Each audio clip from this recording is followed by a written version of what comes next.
دوستو کیا آپ اس شخص کو جانتے ہیں؟ اس وقت اس اسلام کے ہیرو کا سوشل میڈیا پر بہت زیادہ چرچا ہو رہا ہے، اور کیوں نہ ہو، اس نے کام ہی اس طرح بہادری کا کیا ہے۔ دوستو اس کا نام الیاس ہے، جیسا کہ اس کے نام اور حلیے سے ظاہر ہے کہ یہ ایک مسلمان ہے اور یہ ناروے میں رہتا ہے۔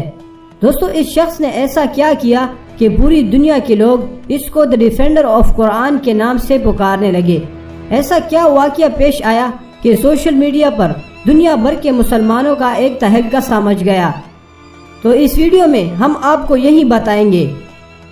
دوستو ناروے میں کل ایک مسلمان مخالف تنظیم قرآن پاک کی بے حرمتی کرتے ہوئے اپنے ایک احتجاجی جلوس میں قرآن پاک کو جلانے کی کوشش کر رہے تھے۔ اسی جلوس میں ایک ملعون شخص نے قرآن پاک کو ہاتھ میں اٹھایا اور اس کو نعوذ باللہ ڈسٹ بن میں پھینک دیا، اور اس جلوس میں موجود ایک دوسرے ملعون شخص نے قرآن پاک کو ہاتھ میں اٹھایا اور اس کو آگ لگوایا، اور جیسے ہی اس نے آگ لگوائی تو فوراً لوگوں کی بھیڑ میں سے نکل کر ایک مسلمان اور اسلام کا ہیرو اس ملعون شخص پہ ٹوٹ پڑا۔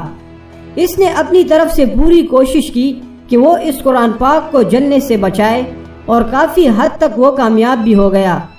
اس نے آتے ہی اس ملعون شخص پر لاتوں کی بوچھار شروع کر دی، مگر وہاں پر موجود پولیس نے فوراً اس کو گھیر لیا اور گرفتار کر کے اس کو اپنے ساتھ لے گئے۔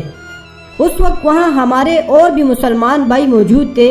اس شخص کی ہمت دیکھ کر وہ بھی آگے آئے اور ایک ہنگامہ سا مچ گیا۔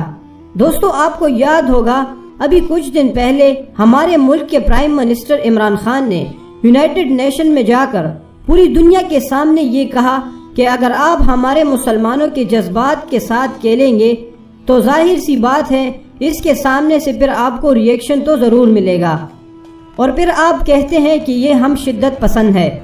نہیں، اسلام کو ماننے والے شدت پسند ہو ہی نہیں سکتے۔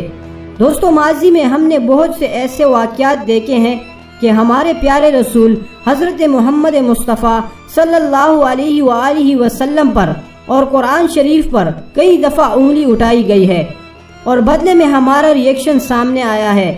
ایسے ہی اس شخص کا ریئیکشن بھی پوری دنیا کے سامنے آیا، اور اس وقت یہ الیاس نامی شخص اور مرد مجاہد اور اسلام کا ہیرو بنا ہوا ہے۔ ٹویٹر میں hashtag defender of Quran trend پر ہے، اور میں تمام مسلمانوں سے ریکویسٹ کرتا ہوں کہ اس ٹرینڈ میں اپنا ان پٹ دے کر پوری دنیا کے سامنے اپنی سپورٹ شو کرے۔ میری دعا ہے کہ اللہ تعالیٰ اس شخص کو نیست و نابود کرے اور اسلام اور پاکستان کا پرچم پوری دنیا میں ہمیشہ بلند رکھے۔ آمین۔